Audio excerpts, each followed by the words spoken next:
Itu yang pertama hutang janji. Yang kedua hutang 50M. Yang terakhir Pak Sandi menyebutkan setelah didoakan dan juga dipertimbangkan, didiskusikan dengan keluarga, beliau ikhlaskan hutang 50M itu. Menurut tanggapan Pak Anies?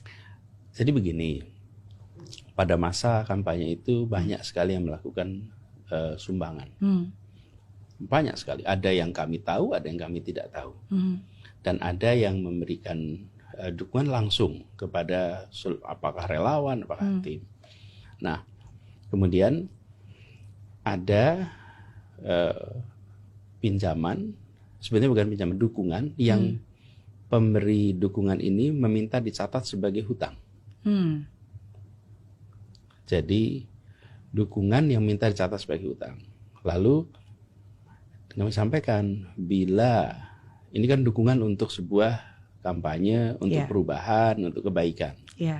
Bila ini berhasil, maka itu dicatat sebagai dukungan. Bila kita tidak berhasil dalam pilkada, maka itu menjadi hutang yang harus dikembalikan. Oke. Jadi itu kan dukungan tuh. Nah, siapa penjaminnya? Yang menjamin Pak Sandi. Jadi uangnya bukan dari Pak Sandi. Itu ada pihak ketiga yang mendukung. Kemudian saya menyatakan, saya ada suratnya, surat pernyataan hutang.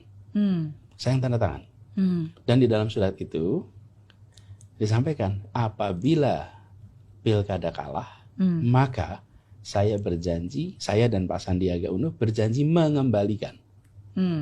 Dan saya dan Pak Sandi, yang tanda tangan saya, apabila kami menang pilkada, maka ini dinyatakan sebagai bukan hutang dan tidak perlu, jadi selesai lah. Gitu, itu bentuk dukungan ya, dan sudah selesai, betul.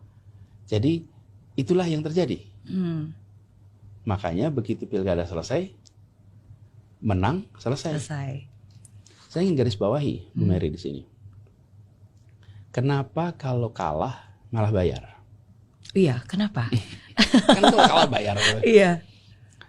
Biasanya orang berpikir kalau menang bayar. Gitu. Iya, udah kalah bayar lagi. Aduh, itu kan lebih beban lagi. Ya, biar motivasinya lebih serius. Kalau kalah, maka saya akan berada di luar pemerintahan. Maka di situ saya cari uang untuk mengembalikan. Mungkin saya bisnis, mungkin saya usaha apapun supaya mengembalikan. Saya di luar pemerintahan. Kalau saya menang, saya masuk pemerintahan, saya tidak cari uang di pemerintahan untuk membayar itu. Nah, kalau tidak, saya harus ngumpulin uang bayar hutang. Lah, bukankah ini yang menjebak kita selama ini? Betul. Dengan segala macam praktek-praktek fundraising untuk apa? Untuk biaya pilkada. Kemarin sebaliknya. Bila kalah, maka saya di luar pemerintahan. Sah dong cari uang. Betul. Sah dong punya usaha. Betul. Tapi begitu menang, saya di pemerintahan, malah tidak usah. Justru itulah dukungan Anda untuk Jakarta yang lebih baik. Betul, bukan? Dukungan untuk membawa perubahan itu. Perubahan Jakarta. Jadi mengembalikannya dalam bentuk perubahan. Janji apa yang bakal dikerjakan gitu kan. Persis. Itu mindset baru. Cuman kan itu ada perjanjian yang karena ada seseorang yang mengungkap, ya sekarang kita ceritakan. Ada dokumennya. Jadi kalau memang satu saat itu dianggap perlu dilihat, boleh aja, tidak ada sesuatu yang luar biasa di situ.